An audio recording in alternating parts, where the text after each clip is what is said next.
Minasan konbanwa. For today's video, gagawa tayo ng or magluluto tayo ng igado gamit ang karne ng manok. So mostly kasi mga Ilocano ginagamit nila mga karne ng baboy. So ngayon gagawa tayo ng version natin na igado made of manok. So yun nga guys, kung bago lang kayo sa aking channel, huwag nyo na rin kalimutan i-subscribe para updated kayo sa mga Ilocano dishes na niluluto natin. So guys, samahan nyo ako at magluto na.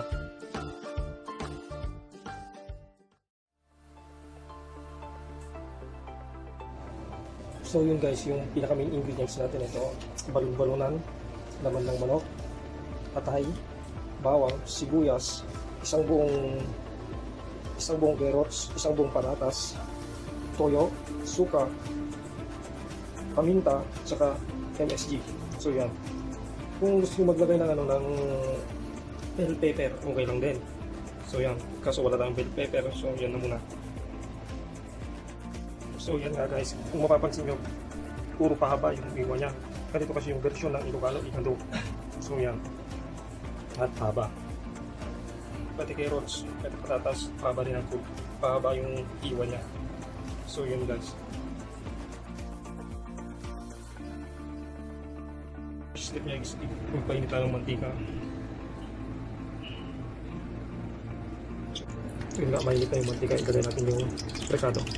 So guys, pwede natin pagsamahin.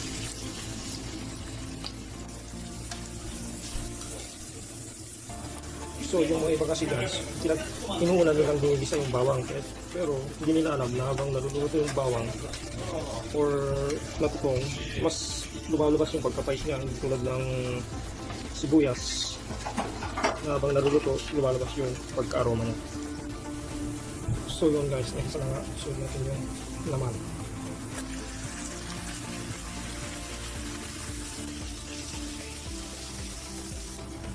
Kasama natin yung balon-balonan.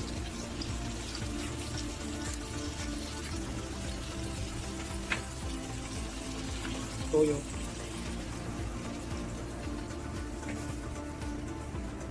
Suka.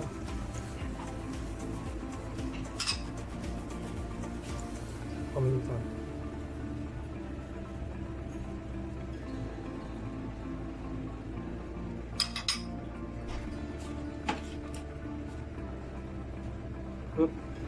Konting MSG.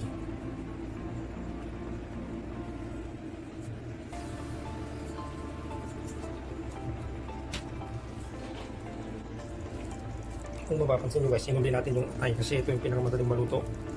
Lalagyan natin mamaya pag naluto. Pag lumabas yung mantika niyan.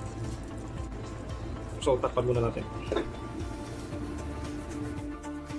So yun guys, kung muna kailangan na natin halo-haluin.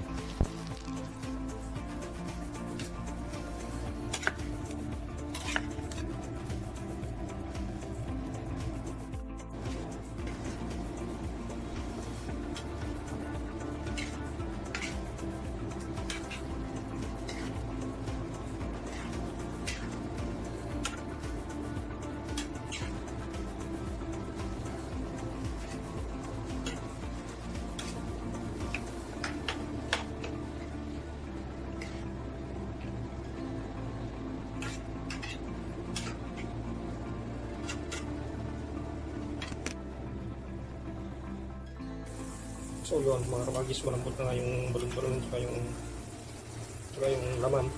So pwede na natin ilagay itong kapay.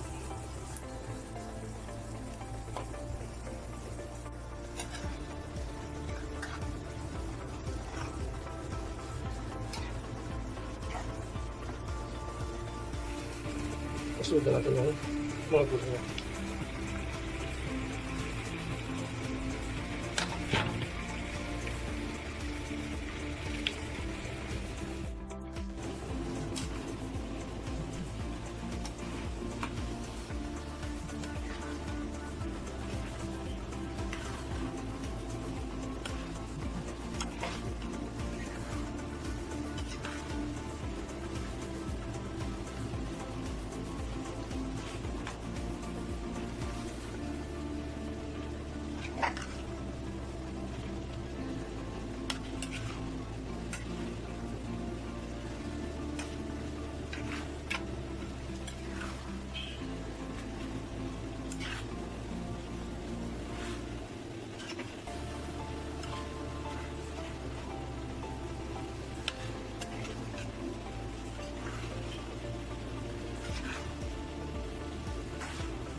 So yan guys, luto na nga siya. Kung mapapansin nyo.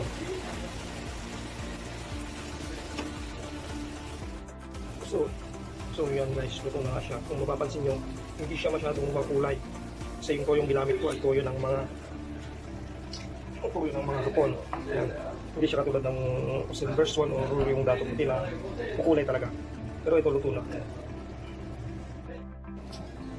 Ito na siya guys.